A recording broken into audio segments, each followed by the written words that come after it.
Hi friends, मैं आकांक्षा Sharma GK with आकांक्षा में आपका स्वागत करती हूँ। एमपीपीएससी मेंस क्रैश कोर्स में आज हम 43वां भाग पढ़ने वाले हैं, मतलब 43 पढ़ने वाले हैं। ये हमारी एम सीरीज़ है मेंस के क्रैश कोर्स के लिए। इसके पहले हम 42 वीडियो इसके कर चुके हैं। उसकी प्लेलिस्ट आपको एम सीरीज़ के नाम से मिल जाएगी। आप इसके पहले के पूरे वीडियोस अलग अलग सब्जेक्ट के फर्स्ट पेपर से लेके 6 पेपर तक के अलग अलग सब्जेक्ट के पेपर के मैंने इसमें वीडियो डाले हैं, वो आपको मिल जाएंगे। ये पेपर 3 पढ़ने वाले हैं। आज हम पेपर 3 के कुछ क्वेश्चन पढ़ेंगे। सभी जो टॉपिक है सब प्रश्नोत्तर श्रृंखला में है, और जो ये टॉपिक लिए गए हैं वो मेरे नोट्स से लिए गए हैं। आप इन नोट्स को भी परचेस कर सकते हो। पूरा पैकेज है। पूरे पैकेज में आपको 27 बुकलेट मिलती हैं मेंस की, प्लस 12 बुकलेट मिलती हैं 3 मार्कर की। इस प्रकार से टोटल 39 बुकलेट मिलती हैं, तो आप इनको परचेस कर सकते हैं। तो चलिए स्टार्ट करते हैं। ये जो देख रहे हैं आप, ये मेरे नोट्स से ही लिया गया है। जो मुख्य परीक्षा के नोट्स हैं पूरी तरह से हस्तलिखित है, प्रश्नोत्तर श्रृंखला में है। कोई भी टॉपिक हम पढ़ रहे हैं तो उसको प्रश्नोत्तर श्रृंखला में कवर किया गया है। सबसे पहला क्वेश्चन है, आवेग और बल आघूर्ण को समझाओ। आवेग क्या होता है और बल आघूर्ण क्या होता है, आपको समझाना है। ये आपको 3 नंबर में भी आ सकता है और 5 नंबर में भी पूछ सकते हैं। आवेग आवेग को आपने अगर 12th में पढ़ा हो तो आवेग का मतलब होता है बल गुणित समय। मतलब जितना बल किसी वस्तु पर लगाया गया हो और उस बल का जो विस्थापन जितने समय में हुआ हो, वो उन दोनों का गुणनफल जो होता है वो आवेग कहलाता है। आवेग को हम संवेग में परिवर्तन भी बोलते हैं। संवेग मतलब होता है द्रव्यमान गुणित वेग। अब हम इसको लिखेंगे किस प्रकार से कि जब कोई बल किसी वस्तु पर निश्चित समय के लिए काम करता है, जब कोई बल या फोर्स किसी वस्तु पर काम करता है और वो निश्चित समय के लिए करता है, तो बल तथा उसके समय के अंतराल के गुणनफल को आवेग कहते हैं। जब कोई बल किसी वस्तु पर काम कर रहा है, और जैसे कि हम किसी वस्तु को खिसका रहे हैं, मतलब हम उस पर बल लगा रहे हैं, या हम किसी बटन को दबा रहे हैं, फोर्सली दबा रहे हैं, तो हम उस पर बल लगा रहे हैं। तो जितने समय के लिए हम वो बल लगा रहे हैं, तो उसका और समय का गुणनफल जो है वो आवेग कहलाता है। मतलब आवेग बराबर संवेग में परिवर्तन भी होता है। आगे हम लिख सकते हैं कि आवेग जो है वस्तु के संवेग में परिवर्तन के बराबर होता है, और यह एक सदिश राशि है। राशियां 2 प्रकार की होती हैं, एक होती है सदिश राशि और एक होती है अदिश राशि। सदिश राशि वो होती है जिसमें दिशा के साथ साथ परिमाण की भी आवश्यकता होती है, और अदिश राशि वो होती है जिसमें केवल और केवल परिमाण की आवश्यकता होती है, दिशा की आवश्यकता नहीं होती। आवेग का जो मात्रक है न्यूटन सेकेंड होता है। ये आपको 3 नंबर में पूछा जा सकता है। तो आपको ये मात्रक कौन सी राशि है, इसका जो इस सूत्र क्या होता है, ये सभी चीज़ें आपको याद रखना है। इसके बाद अगला पढ़ते हैं हम बलागुण। बलागुण क्या होता है? बल द्वारा एक पिंड को एक अक्ष के चारों ओर घुमाने की प्रवृत्ति। जो कोई पिंड होता है उस पर हम कोई बल लगाते हैं, तो बल के कारण वो एक अक्ष के चारों ओर घूमने लगता है, तो उसको घुमाने की जो प्रवृत्ति है वो बलागुण कहलाती है। बलागुण बराबर होता है बल गुणित बल बाहु। क्या होता है? बल गुणित बल बाहु। बलागुण जो होता है सदिश राशि होती है, और इसका एसआई मात्रक न्यूटन मीटर होता है। इसका अगर उदाहरण पूछें आपसे, तो पानी निकालने वाले हैंडपंप का जो हत्था होता है वो आपने देखा होगा कि जो जब हम पानी हत्था यूज़ करते हैं जिस पानी का, तो अगर हम उसको यूज़ करते हैं तो चलाते हैं, तो उसका हत्था जो होता है लंबा होता है। तो हत्था लंबा होता है, वो इसलिए लगाया जाता है ताकि बल को अगर अक्ष से ज़्यादा दूरी पर होगा तो बलागुण क्या होगा? अधिक होगा। अगला क्वेश्चन है, घर्षण बल को समझाकर उसके प्रकार बताइए। सबसे पहले हम देखते हैं घर्षण बल क्या होता है। जो मेंस का पैकेज है उसके साथ आपको 25 व्हाट्सएप के पेड ग्रुप भी मिलते हैं। इन ग्रुप में आपको आंसर राइटिंग करवाया जाता है। आंसर किस प्रकार से लिखते हैं वो अलग अलग प्रश्नोत्तर आपको दिए जाते हैं ताकि आपकी तैयारी बनी रहे। तो घर्षण बल को समझाकर उसके प्रकार लिखिए। तो जब कोई वस्तु किसी दूसरी वस्तु की सतह पर फिसलती है, तो कोई एक वस्तु है उसको दूसरी वस्तु पर फिसलाते हैं, तो उनके मध्य होने वाली आपेक्षिक, तो क्या होता है, जब एक वस्तु दूसरे पे खिसक रही है अगर, तो कोई तीसरी वस्तु उसका विरोध करती है, तीसरी चीज उसकी एक विरोध करती है, तो वो जो विरोध करने वाला बल जो होता है वो घर्षण बल कहलाता है।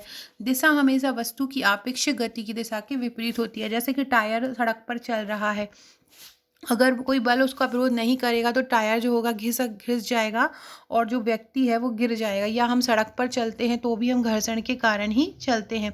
तो कोई वस्तु जब किसी दूसरी वस्तु की सतह पर फिसलती है तो उनके मध्य होने वाली या उनके बीच होने वाली जो गति होती है उसका एक बल विरोध करता है, उसको हम घर्षण बल कहते हैं।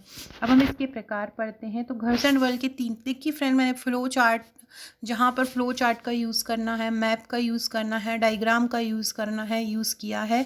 आपको भी इस प्रकार का ही यूज़ करना है, क्योंकि मेंस में हम जितना ज़्यादा वेरिएशन अलग अलग क्वेश्चन में डालते हैं हमको मार्क्स भी उतने ही अच्छे मिलते हैं। तो घर्षण बल के प्रकार हैं, स्पेशली घर्षण बल 3 प्रकार के होते हैं। पहला होता है स्थैतिक घर्षण बल, दूसरा होता है सीमांत घर्षण बल और तीसरा होता है गतिज घर्षण बल। गतिज घर्षण बल जो होता है वो 2 प्रकार का होता है। पहला होता है लोटनिक और दूसरा होता है सर्पी घर्षण बल।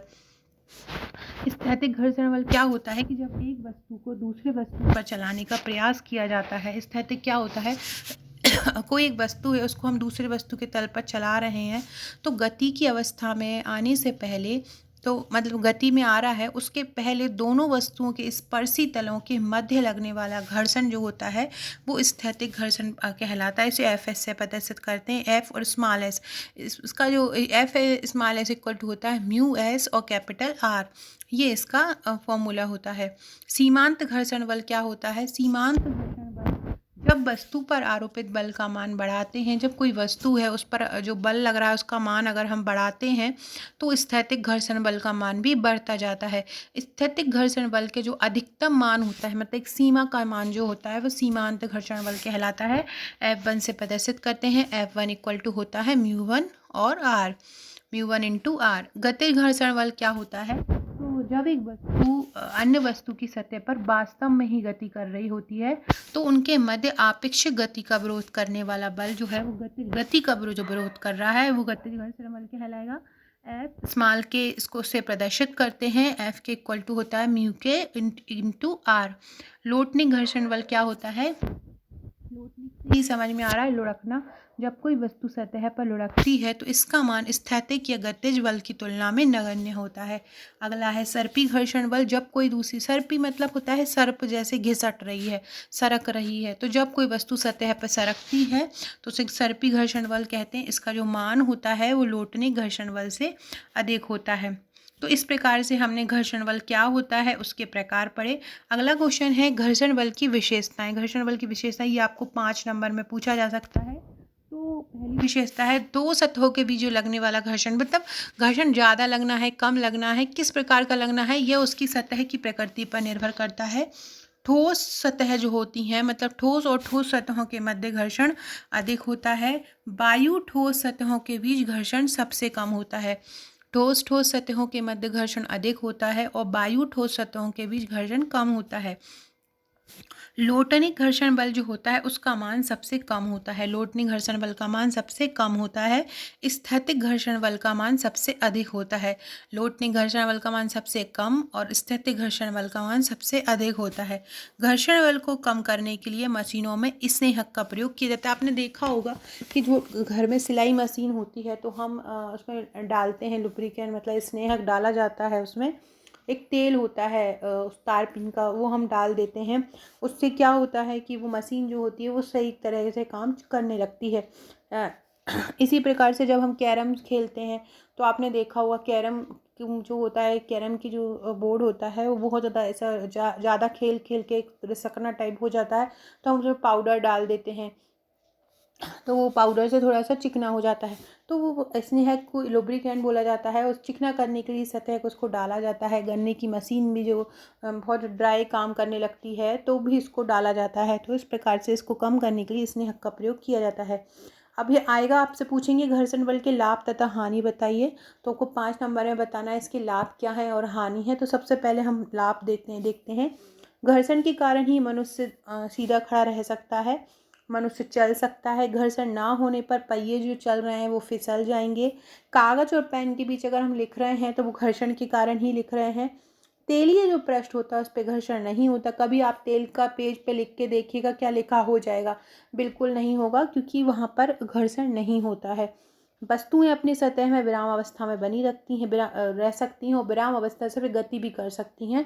ये सब घर्षण के कारण ही होता है। हानियाँ क्या है? इससे मशीनों की टूट फूट हो जाती है, मशीनों को क्षति हो जाती है, ऊष्मा का अपव्यय होता है, मतलब ऊष्मा का ज़्यादा खर्च हो जाता है। वाहनों को एक निश्चित सीमा के बाहर, अगर आप बहुत तेज़ स्पीड नहीं चला सकते, बहुत कम स्पीड नहीं चला सकते, वाहनों के 20% ईंधन का इसके कारण अपव्यय हो जाता है। तो ये इसके लाभ हैं और ये इसके हानि हैं। सो फ्रेंड्स, आज हमने घर्षण के कुछ टॉपिक पढ़े। इस ऐसे ही टॉपिक और वीडियो में देखने के लिए चैनल को सब्सक्राइब जरूर कीजिएगा, लाइक कीजिएगा, कमेंट कीजिएगा और शेयर कीजिएगा। डिस्क्रिप्शन बॉक्स में व्हाट्सएप और टेलीग्राम ग्रुप का लिंक मिलेगा, वहाँ से आप जुड़ सकते हैं। इसके साथ ही अगर आप हमारे नोट्स परचेस करना चाहते हैं तो यही उस नोट्स का रिव्यू है। इसी प्रकार के नोट्स फर्स्ट पेपर से लेके 6 पेपर तक के हैं, तो आप उसको परचेस कर सकते हैं। साथ में अगर आप MPPSC प्री के नोट्स लेना चाहते हैं तो ये 12 बुकलेट आपको प्री की मिलेंगी, तो आप इनको भी परचेस कर सकते हैं। Okay friends, thank you.